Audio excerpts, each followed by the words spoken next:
Hi friends, இன்றைக்கி ஒரு சூப்பரான நம்ம சாலட், அதுவும் மாங்காய் பட்டாணி கேரட்டில் போட்டு சூப்பராக இருக்கும் இந்த சாலட். இது எப்படி பண்ணுறதுன்னு பார்க்கலாம்.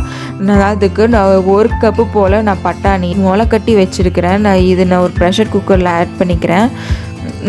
இந்த பட்டாணிக்கு பதிலாக நீங்கள் பாசி பயிர் கூட நீங்கள் ஆட் பண்ணிக்கலாம். நான் இதுக்கு தேவையான அளவு நான் தண்ணி ஆட் பண்ணி இது நான் விசில் விட்டுற போகிறேன்.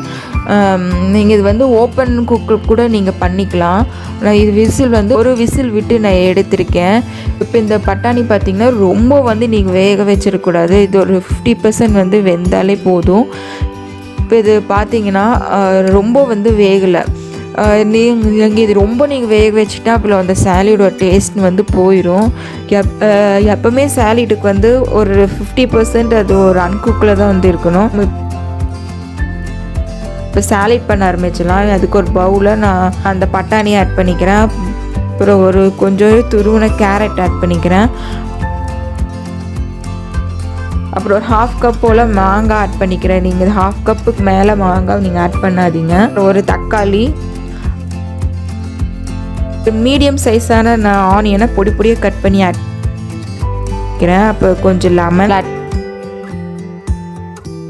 சாட் மசாலா பண்ணிக்கிறேன். நீங்கள் வேண்டாட்டி கூட விட்டு கொஞ்சோண்டு சால்ட்டு,